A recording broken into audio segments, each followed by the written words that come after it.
Hola, mi nombre es Oscar Pineda, soy conciliador inmobiliario y creador de contenido.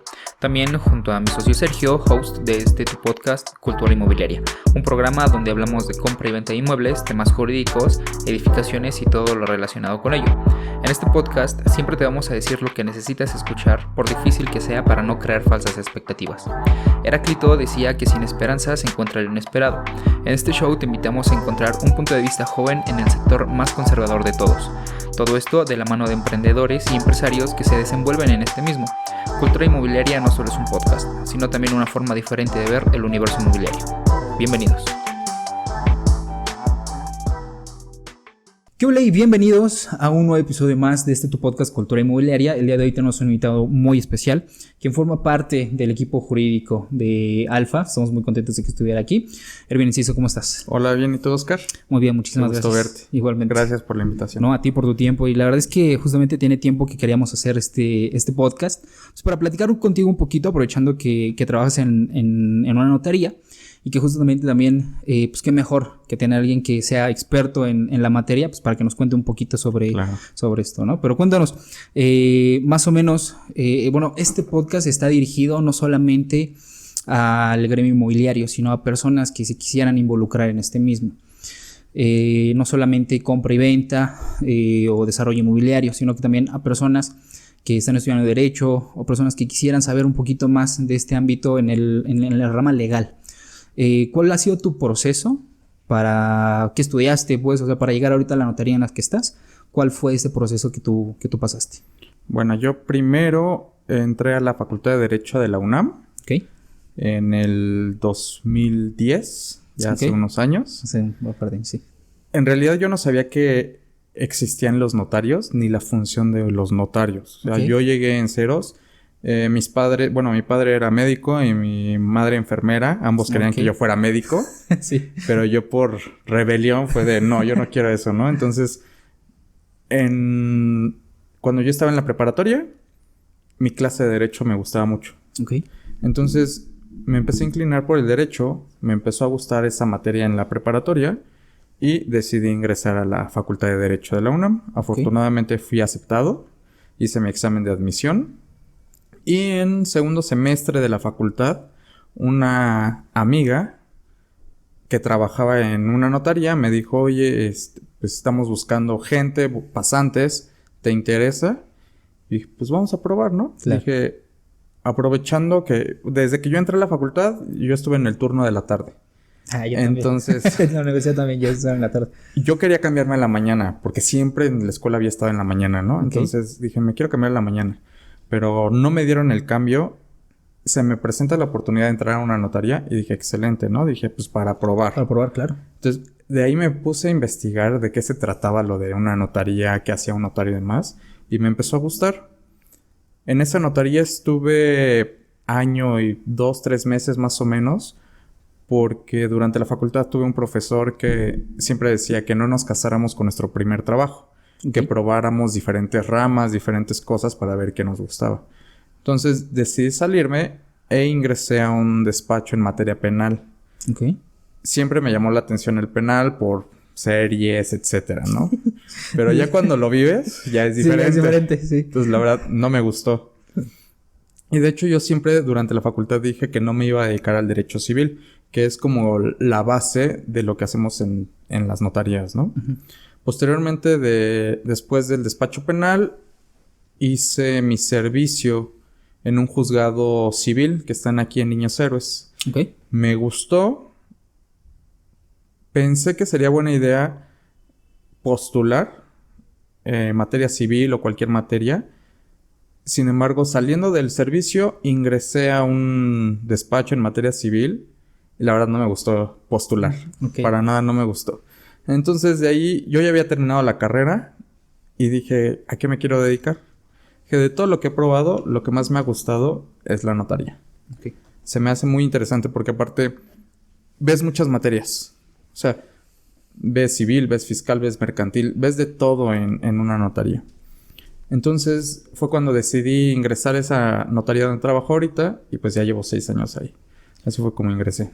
Órale, la verdad es que justamente también, digo, es una duda también personal que a veces yo me surge, porque pues vemos las personas que trabajan en la notaría, y justamente como lo dices, o sea, mucha gente no sabe que existen estas dependencias, ¿no? Estos fedatarios.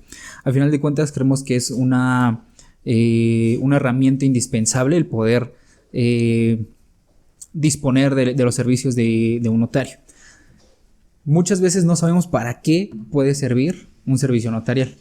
Yo entiendo que todas las asesorías o la mayoría de las asesorías son gratuitas en la notaría, ¿no? Es correcto, sí, las asesorías las damos gratuitas e inclusive si algún día tienen duda o quieren cerciorarse, pueden acudir cualquier día al colegio de notarios y ahí también se les da la asesoría gratuita. Ok, justamente, y eso es algo muy importante porque muchas personas creo que no tienen debidamente reglamentado su propiedad justamente por desconocimiento.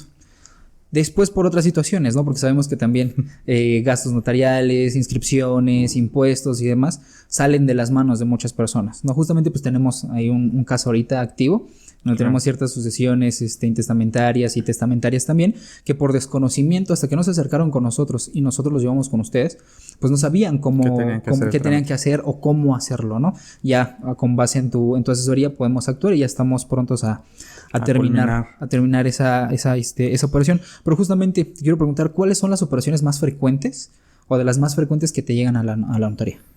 Las compraventas. Las compraventas con crédito son las más comunes. Compraventas de inmuebles para vivienda. Es lo más común.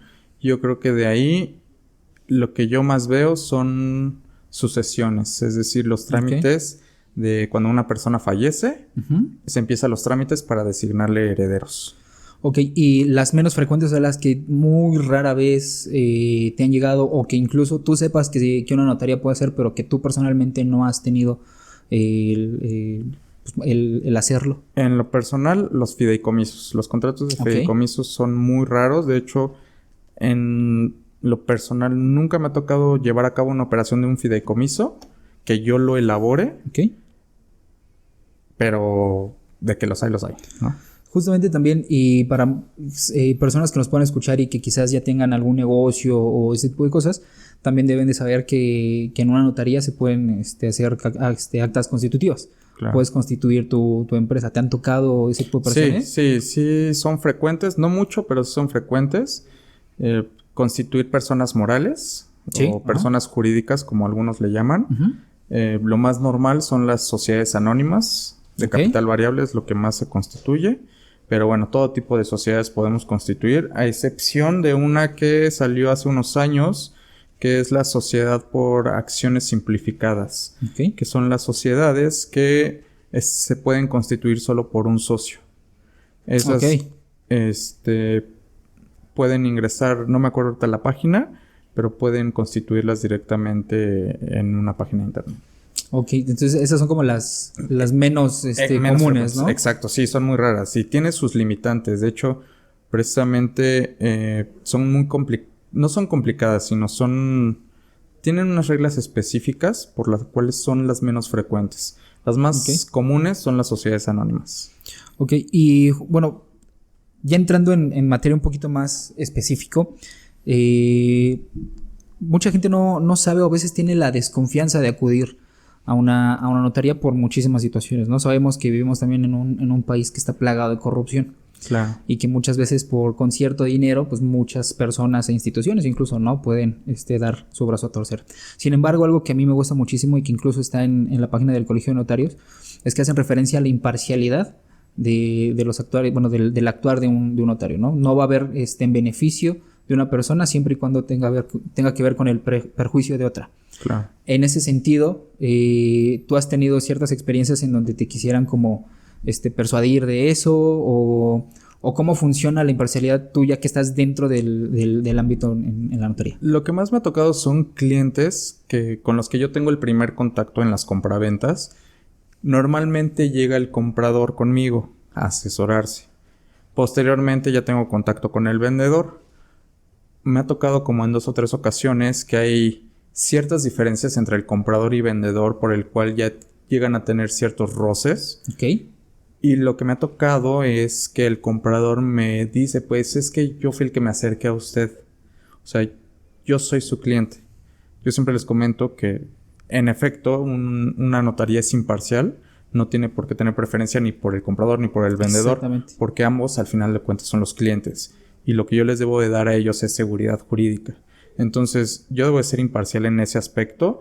Si hay algún problema que el vendedor no quiera firmar o que tenga dudas o algo, yo tengo que darle esa seguridad de que sepa que su trámite está hecho correctamente y que no va a tener ningún perjuicio en un futuro, aun cuando la parte que se haya acercado a mí haya sido la parte compradora.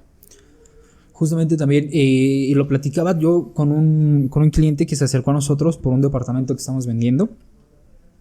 Se le brindó la asesoría en ese momento y justamente me platicaba y me preguntaba, oye, pues bueno, yo voy a comprar el departamento, ¿no?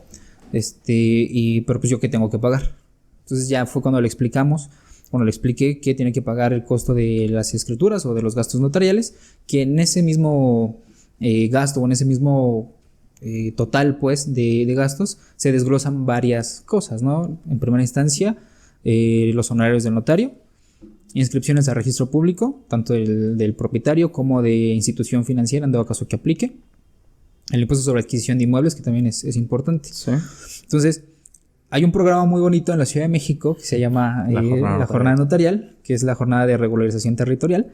Platícanos un poquito de la jornada notarial, cómo funciona. Y digo, corrígeme si estoy equivocado, pero yo tengo entendido que no es que el notario deduzca o reduzca sus honorarios, sino que va hacia una de estas 4 líneas, ¿no? Claro. La jornada notarial hace años empezó como un programa del gobierno de la Ciudad de México, bueno, del entonces Distrito Federal, y se publicaba cada año en la Gaceta del Distrito Federal. Sin embargo, hace como 3 años aproximadamente ya está en el Código Fiscal para la Ciudad de México. Entonces, se podría decir que ya desde el día 1 de enero hasta el 31 de diciembre es aplicable el programa. Sin embargo, yo siempre les hago hincapié que tenemos que firmar antes de que cierre el registro público.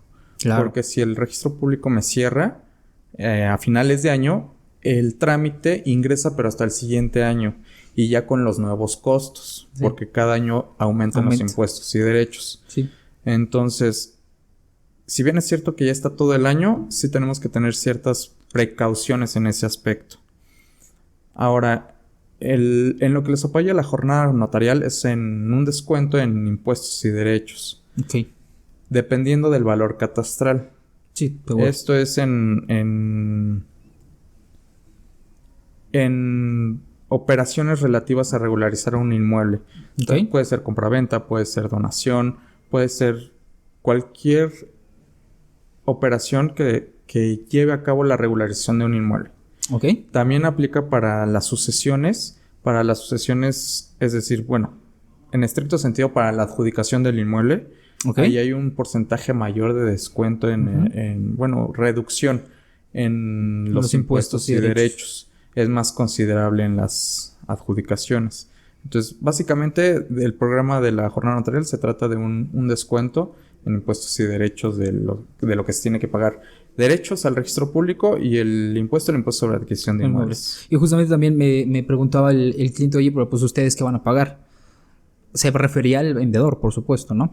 Y bueno, yo le explicaba que él como comprador tenía que pagar todos los gastos notariales que deriven de la compra-venta, porque al final de cuentas va a terminar siendo el inmueble para él. Él va a ser, digamos, el mayor beneficiario, por decirlo, ¿no? Obviamente también se cobra un impuesto sobre la renta al vendedor. Es correcto, ¿no? El impuesto sobre la renta es un impuesto que se causa por una ganancia que se tiene. Claro. La renta es una ganancia.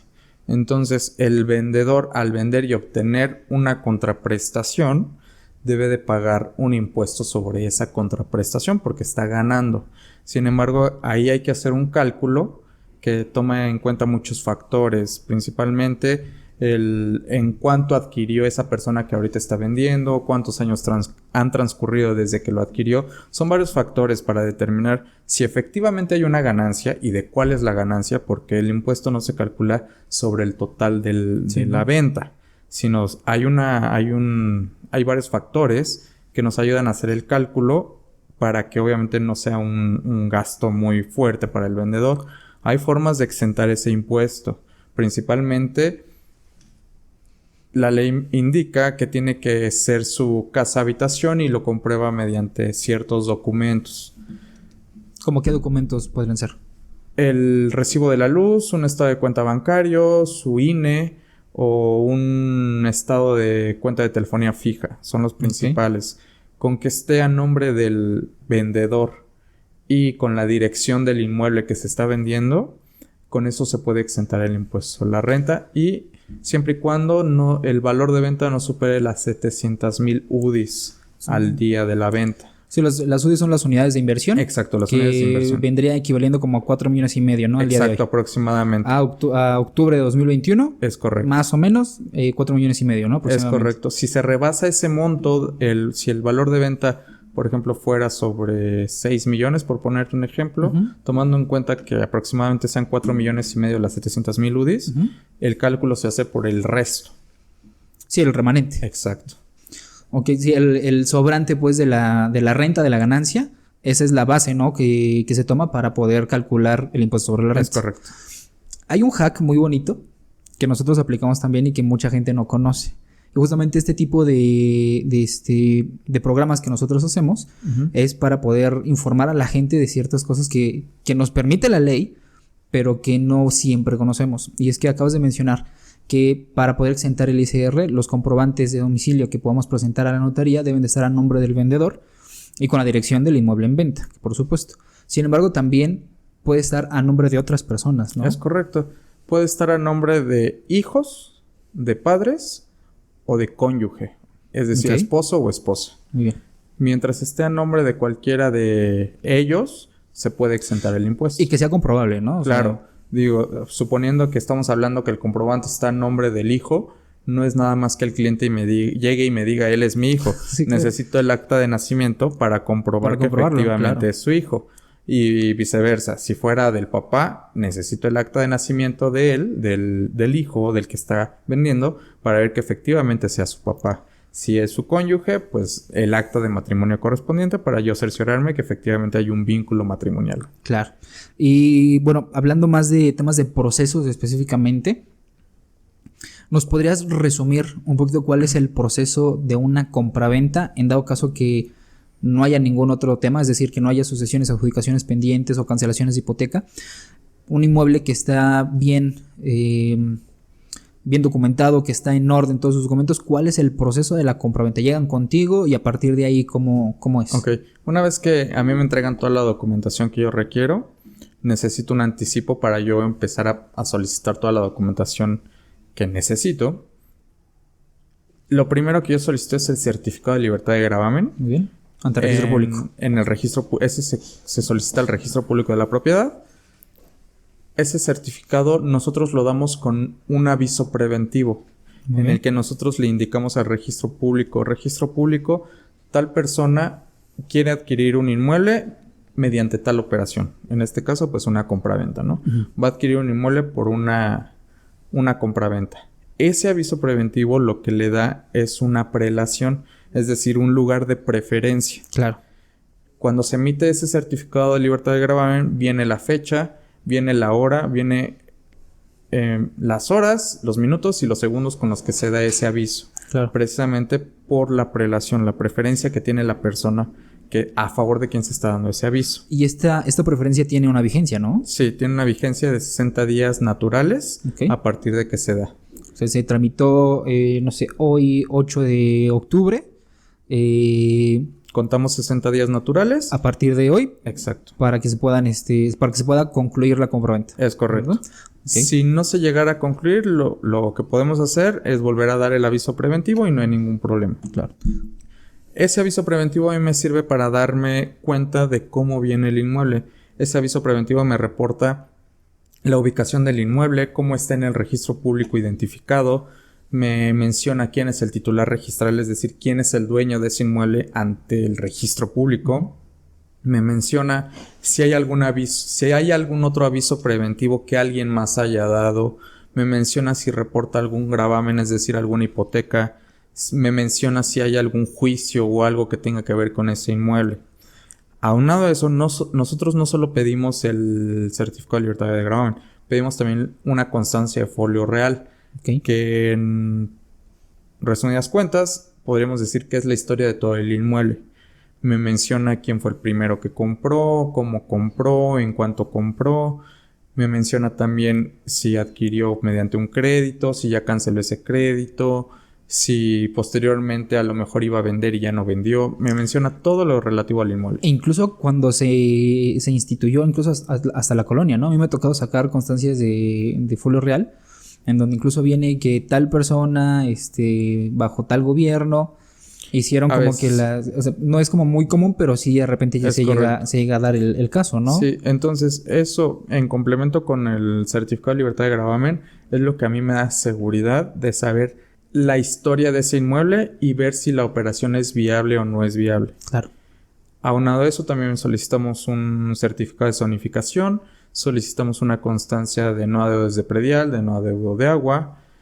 Básicamente esos son los documentos previos que le llamamos, que solicitamos previos a la firma para cerciorarnos que el inmueble se encuentre en buen estado, por así decirlo. Y que no haya ningún tipo de problema, ¿no? A la hora de llevar la compraventa, porque si de repente... Yo hago siempre esta analogía. Yo digo que el certificado de libertad de gravamen, la constancia de no adeudos y por supuesto también el certificado de folio real, funcionan algo así como si fuera un estudio de sangre para nosotros, ¿no? Sí. Donde ahí sale todo. Es correcto. Sale absolutamente todo, ¿no?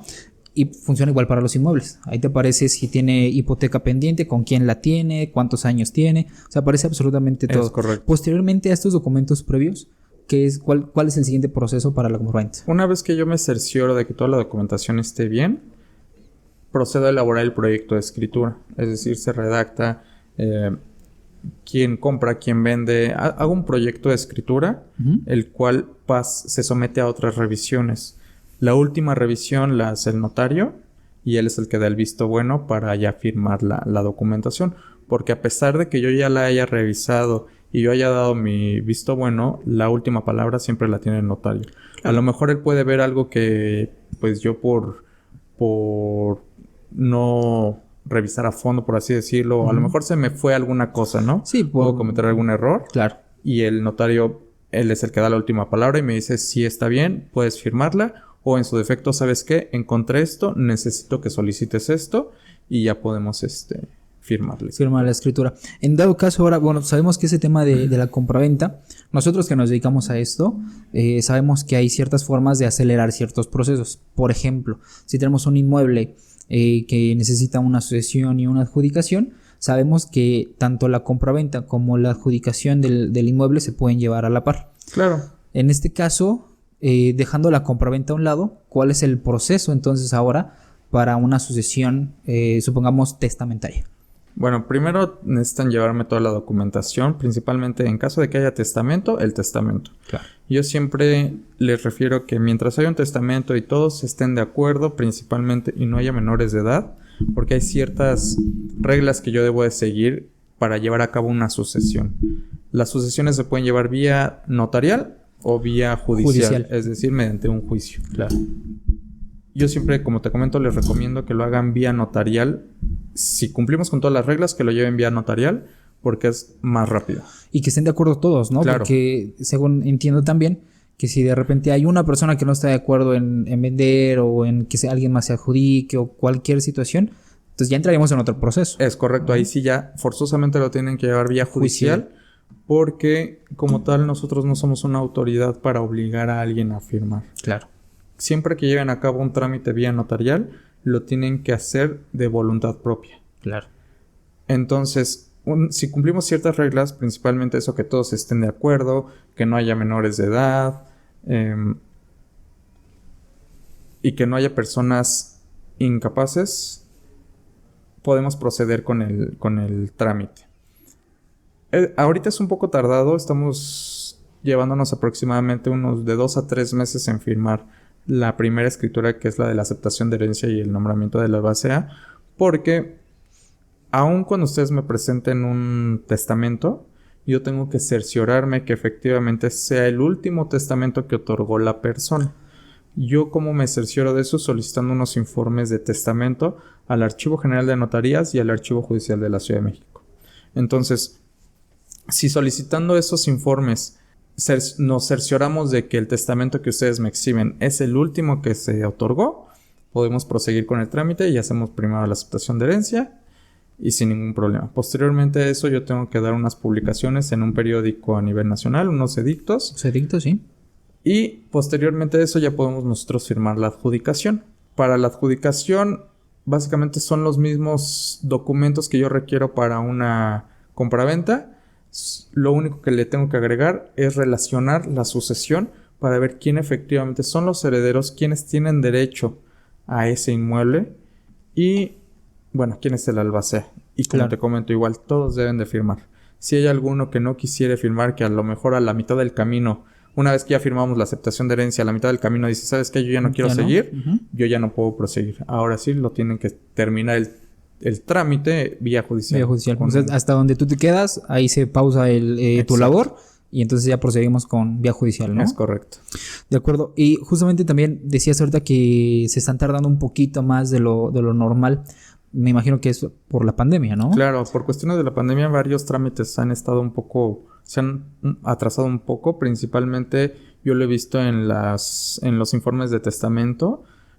Anteriormente tardaban aproximadamente un mes, por decirte, mes y medio. Ahorita me están tardando de 2 a 3 meses. Entonces entiendo que es por cuestiones de la pandemia.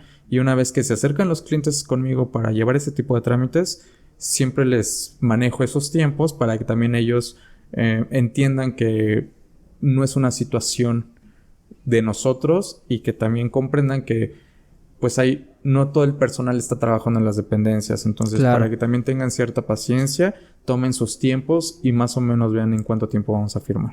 Y justamente también quería platicar un poquito contigo de esto. Ya de nadie es secreto que la pandemia nos pegó absolutamente a todos. A todos. Sí. Algunos más, algunos menos, pero a todos tuvimos consecuencias con este tema de la pandemia.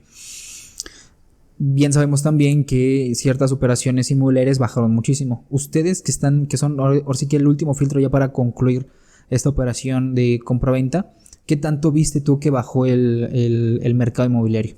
El ramo inmobiliario bajó mucho. Las ventas de inmuebles bajaron bastante. Estuvo muy parado, sobre todo por el hecho de que las dependencias empezaron a cerrar. También no sabíamos cómo se iba a manejar ciertos trámites. Claro. Entonces, en lo que nos daban la información de cómo se iban a manejar, de cómo íbamos a llevar a cabo toda la solicitud de los documentos, fue un periodo en el que estuvo muy bajo las ventas, ¿no? Las ventas de los inmuebles. Sin embargo, como a mitades de este año, por ahí de junio, julio, o sea, hace unos meses, ya empezó otra vez a subir las operaciones. Ya estamos retomando el camino. Y ya estamos viendo la luz otra vez, ¿no? Digo, ya después de casi 2 años, ya estamos como que viendo otra vez ya la luz. Al final de todo esto ya con las vacunas, ¿ya te vacunaste? Ya, afortunadamente ya la semana pasada me tocó la segunda vacuna. ¿Cuál te pusieron? Astra. ¿Astra? ¿No te pegó duro? La primera dosis sí me tumbó. Sí, también acá mis ojos también. En la noche, haz cuenta, ese día fui a trabajar, pedí permiso para irme a vacunar, regresé. Y en la noche empecé a sentir mucho frío. Yo dije, ¿qué está pasando, no? Sí. Y después me acordé que me había vacunado. Y como yo vivo solo, entonces la verdad pues no tenía a quién acercarme, ¿no? Oye, ¿no? ¿Me haces un tecito? Entonces, pues sí, nada más agarré, me tomé una pastilla y ya, ¿no? Al día siguiente me sentí muy cansado, pero hasta ahí, ¿no? Creo como 2 o 3 días me duró el efecto. Y la segunda dosis, pues sin problema, ¿no? La verdad es que solo me dolió el brazo un poco, pero no pasó de ahí. Sí, a mí la primera dosis no me hizo nada. O sea, literalmente, bueno, me dolió un poquito el brazo y me sentí así como que medio cansado. Y no sé, digo, ciertas situaciones que pasaron ahí familiares, pero como que me pegó la ansiedad. O sea, me dio ansiedad durísimo, como 5 días. Como que me faltaba la respiración. O sea, no, horrible, ¿no? Ya el doctor me dijo, no te la peles tanto, nada más estás estresado, güey. Y ya la segunda dosis sí me pegó un poquito, pero un poquito más que la primera vez. Pero en cuanto a los síntomas, ya no tanto la ansiedad. Pero bueno, justamente ya estamos viendo la luz. Sí. Ya al final de todo este camino que ha sido durísimo para todos. Digo, con todo respeto para las personas que ya no están y que fueron víctimas de este virus, que personalmente pues tengo varias personas que estimo y que partieron debido a esto. Y creo que debemos de sentirnos afortunados por estar aquí. Sí, la verdad es que pues ves las cosas de diferente forma, ¿no? O sea, Sí. cada vez que te pasa algo, te sucede algo que dices, pude haber sido yo, empiezas a ver las cosas de diferente forma. No, y la verdad es que, digo, por ejemplo, a mi mamá le dio, a mi hermana también le dio. Yo pues estaba ahí con ellas conviviendo y pues a mí no me pasó nada. O sea, no tuve síntomas. Bueno. Según yo ya me dio. Y me dio, pero desde el principio, como por marzo, abril de 2020, hace un año y medio más o menos, me empezaron a dar como síntomas que pues para mí eran extraños porque me dolía mucho la espalda, me sentía muy cansado, se me soltó el estómago, todo ese tipo de cosas, pero pues yo pensé que era como un resfriado o algo, güey, que nunca pensé que me había dado COVID. Después, como a los 2 meses que me dieron a mí esos síntomas, empiezan a decir que los síntomas que yo tuve eran de COVID. Y dije, en la madre ya me dio ese pedo. Y yo me preocupé porque dije, bueno, pues a mi mamá y a mi hermana no les pasó nada en ese entonces, ¿no? Y digo, por la pandemia también estuvimos conviviendo demasiado mucho en la casa. Y digo, pues las visitas y demás se tuvieron que pausar. Sí, claro. Después a ellas les da y a mí no me pasa nada. Digo, yo las cuidé en ese periodo de tiempo y a mí no me pasó absolutamente nada. Estuvo súper raro, no sé si sí me dio o no. Yo digo que sí y prefiero pensar eso para que también... A veces la mente te juega chueco, ¿no? Sí. No, de hecho, igual, afortunadamente en mi familia cercana, o sea, te estoy hablando de mis hermanos y mi madre. Un núcleo familiar, ¿no? Mi madre y uno de mis hermanos, sin problema. A mi otro hermano sí le dio, pero ya se recuperó. Le dio a él y a su esposa y a sus hijas, pero ya sin problema. Qué bueno. No, es que, afortunadamente. Digo, perdón por los ateos, pero bendito Dios, todo está bien, ¿no? Oye, amigo, quiero platicar contigo sobre ciertos temas que no siempre conocemos sobre las notarías. Y digo, este programa es un tanto, digamos, superficial en ese sentido. No estamos tocando puntos muy, muy específicos, únicamente lo estamos tocando como por fuerita, porque pues, tenemos pensado hacer más ediciones contigo, si nos lo permites, para explicar mucho más a fondo sobre ciertos temas que tenemos planeados. Pero hay ciertos trámites que también se llevan a cabo en notarías que muchas veces no conocemos. Uno de ellos puede ser la ratificación o reconocimiento de documentos, ¿no? ¿En qué momento una persona se debe acercar a ustedes como notaría para esta ratificación? Pues normalmente la ratificación, como su nombre lo dice, es reconocer que tu firma la plasmaste en cierto documento. Puede ser una variedad de documentos, pueden ser muchos documentos los que se pueden ratificar. Últimamente, bueno, no últimamente, sino lo que a veces la gente quiere ratificar son documentos privados de compraventa.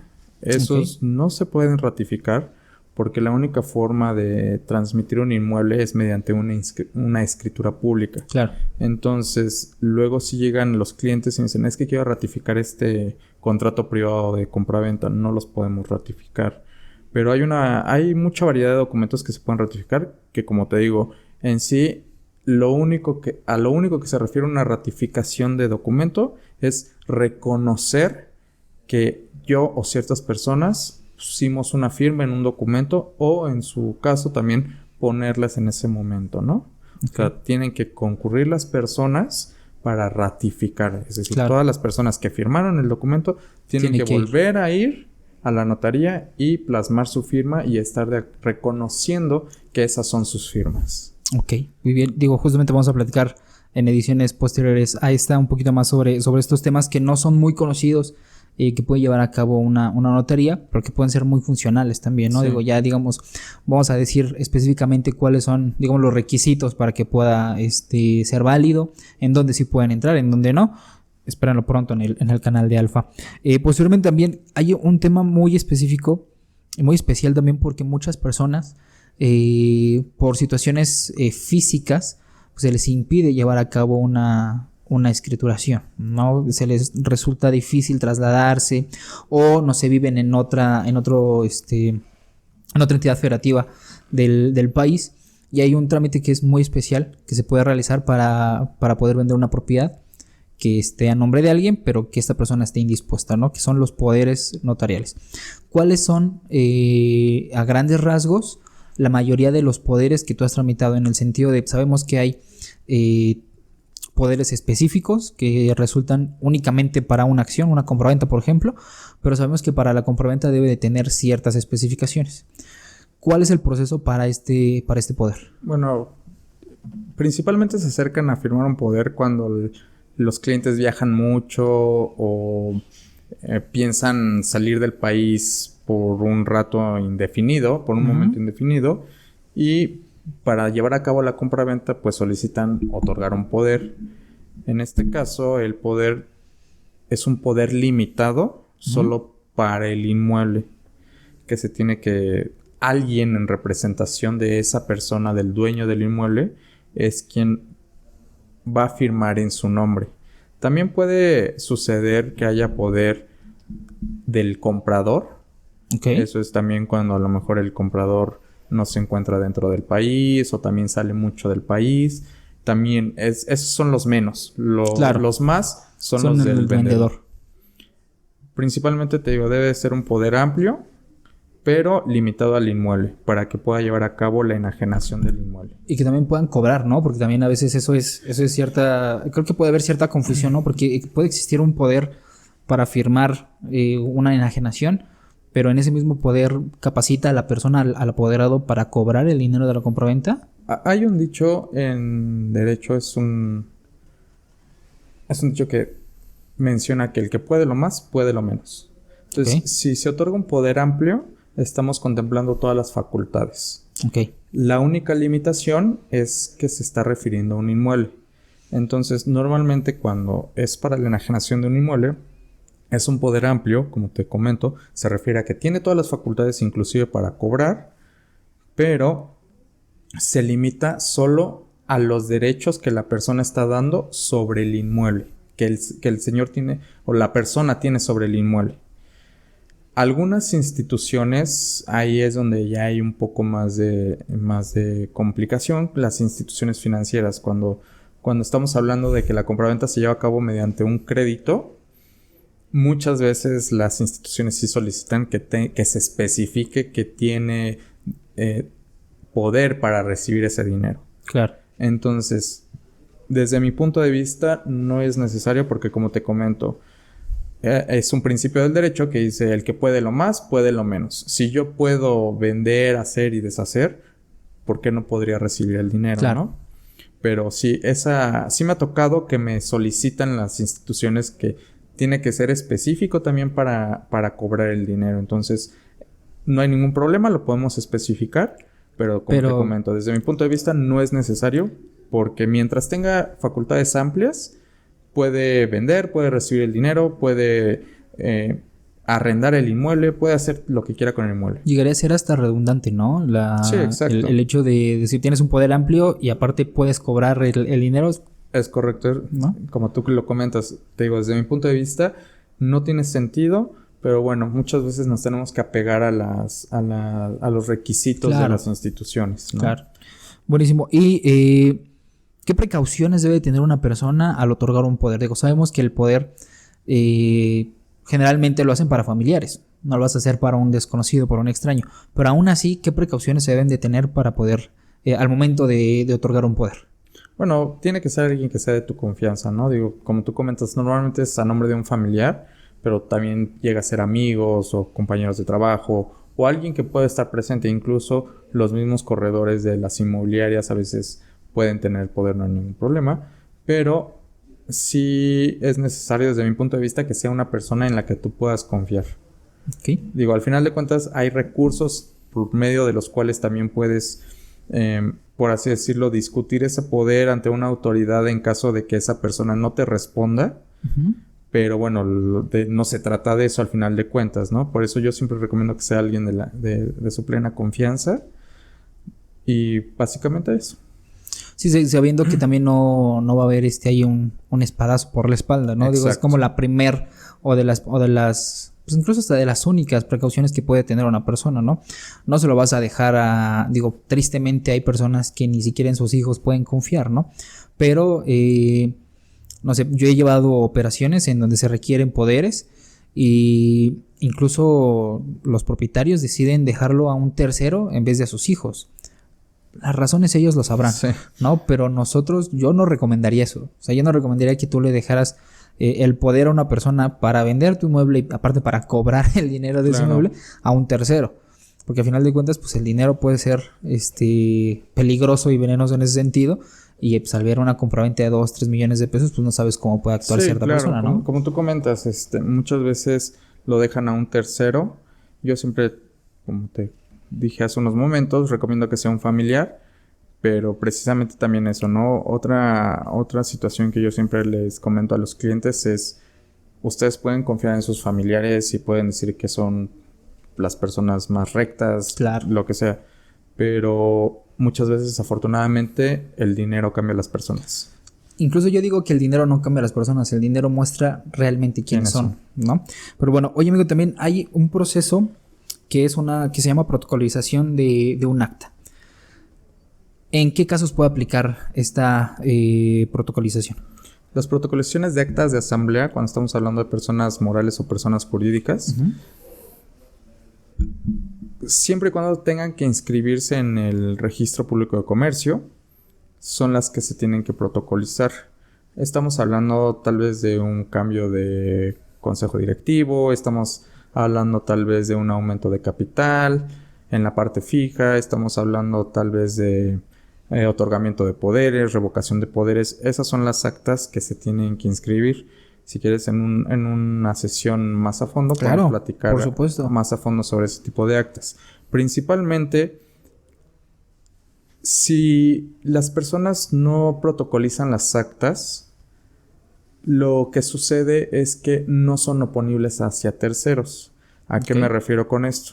Pueden funcionar internamente dentro de la sociedad, pero para terceras personas no producen efectos porque no están inscritas. No se les ha dado, por decirle así, esa validez. Siendo ese reconocimiento como tal, ¿no? Es correcto. Que sea oponible a terceros, así le llamamos. Entonces, a lo mejor ustedes celebran el acta y llegan con un tercero y le dicen: oye, es que pues mi apoderado es tal. Ya lo celebramos en un acta de asamblea.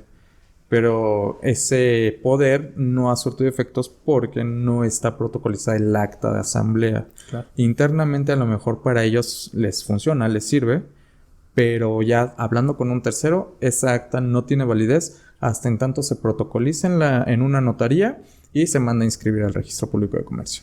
Ok, hay otro tema que justamente yo tengo o voy a hacer un video especificando sobre esto, a ver si igual también me puedes asesorar ahí. Porque hay un aspecto que no todos conocen, pero que puede llegar a ser o muy funcional o muy complicado también para muchas personas. Y es el usufructo vitalicio con la nueva propiedad. Platícanos un poquito desde tu experiencia. ¿En qué casos te ha tocado y qué es el usufructo y la nueva propiedad?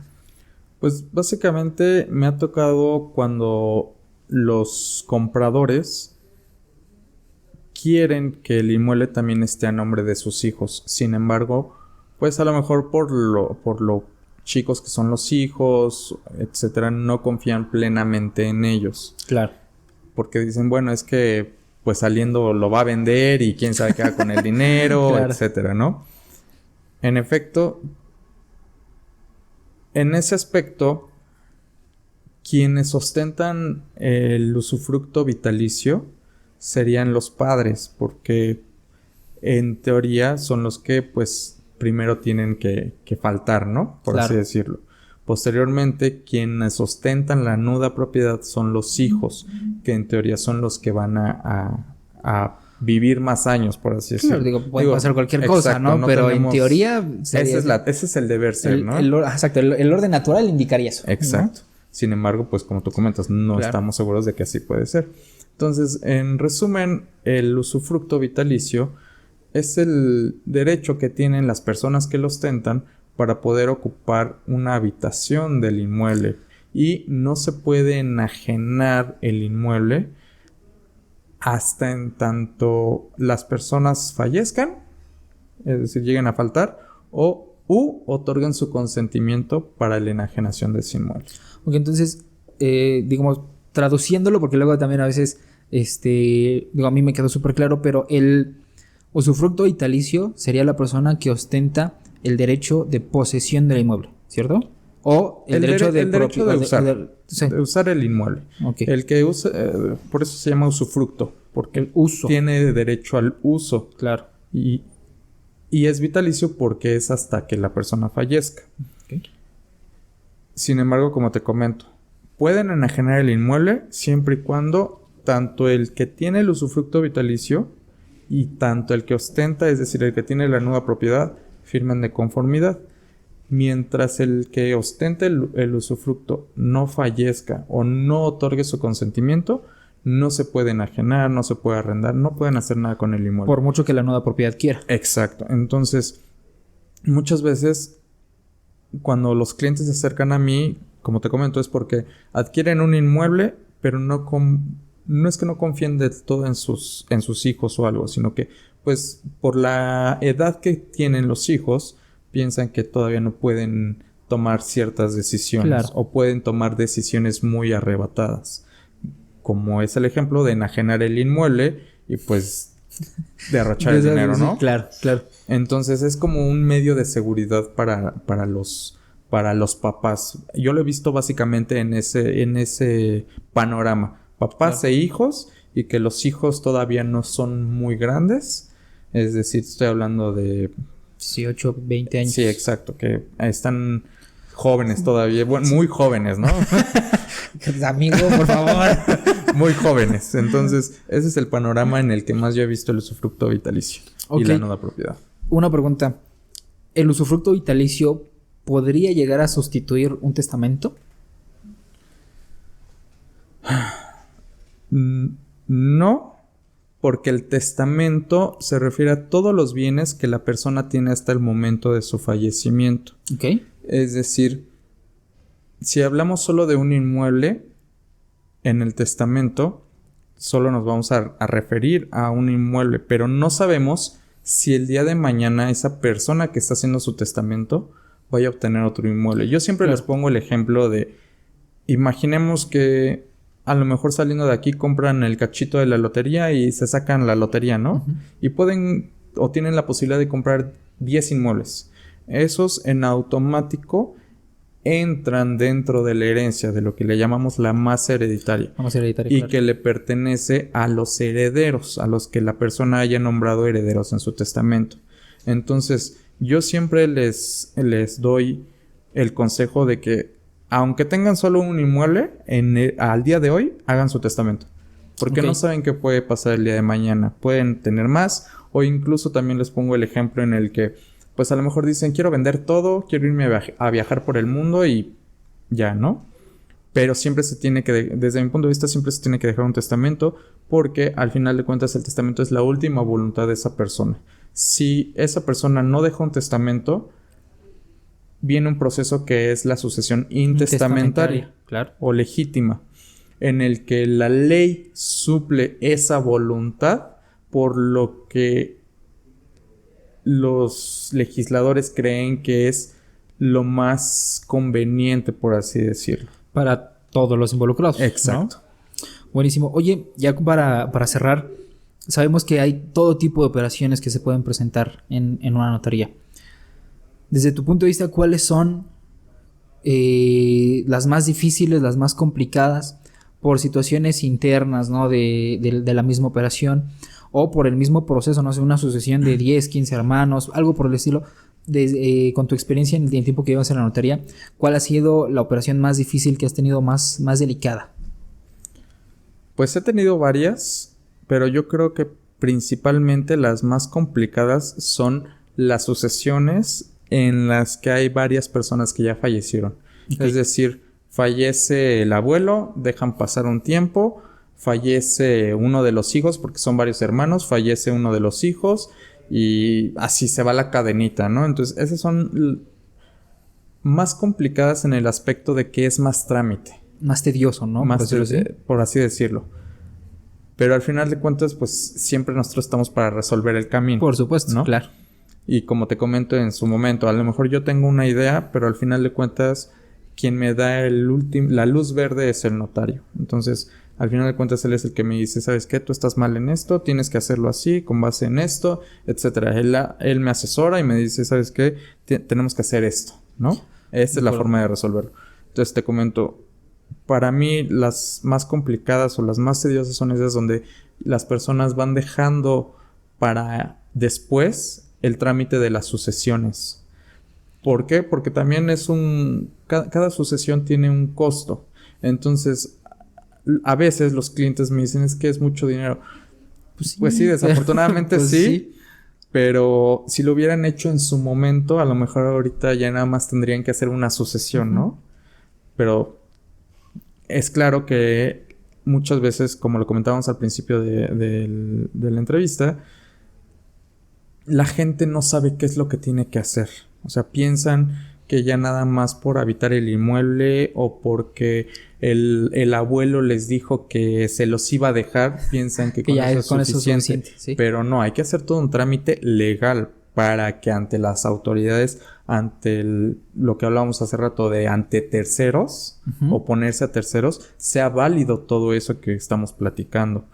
Claro. Porque a lo mejor internamente, porque luego a veces también me dicen, es que mis hermanos están de acuerdo en que yo me quede con esa casa. Pues a lo mejor internamente sí están de acuerdo, internamente se reconocen sus derechos, pero ante terceros ya es diferente, esos derechos no están reconocidos. Entonces, para mí han sido las más complicadas cuando hay varias personas que ya fallecieron y también cuando son varios herederos, porque luego no se ponen de acuerdo entre ellos, ¿no? Justamente, y es también incluso hasta difícil a veces. Digo, yo entiendo que nosotros como asesores y ustedes como notaría tendemos a ser un tanto invasivos, ¿no? Incluso hasta en las relaciones que pueden llegar a tener internamente los hermanos o los herederos o cualquier persona, ¿no?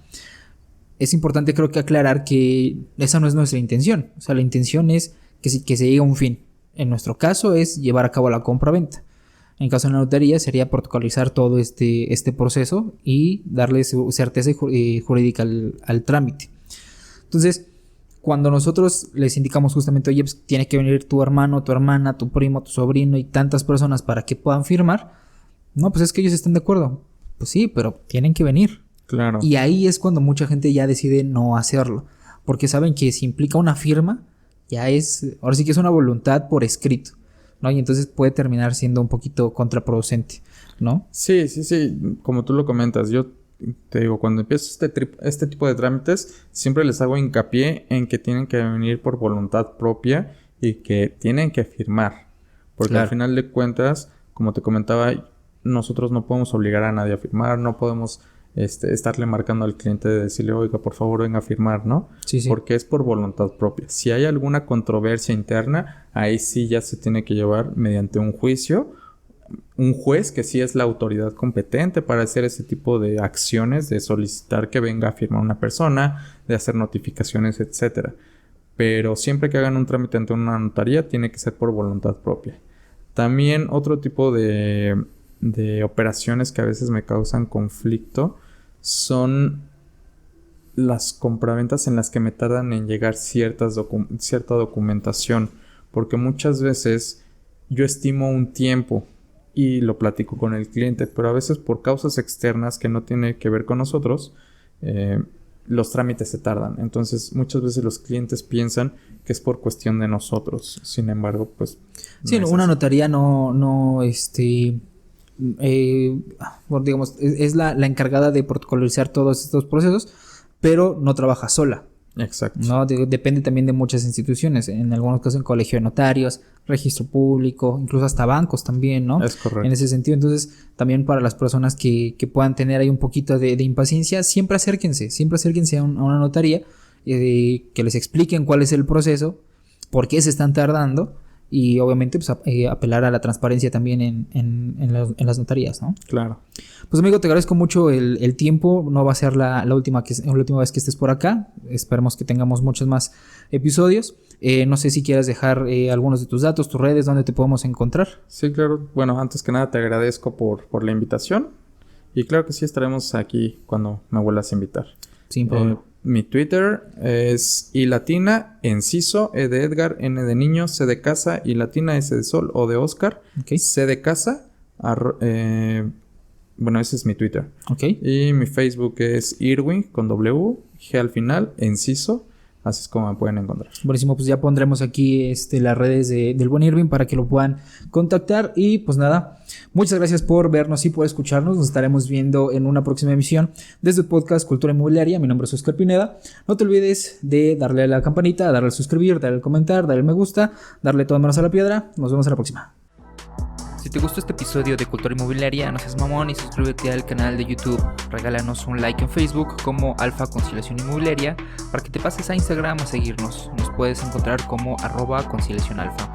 De esta forma nos ayudas a llegar a más personas para que también tengan un punto de vista fresco del ramo inmobiliario. Gracias por escucharnos y vernos. Hasta la próxima.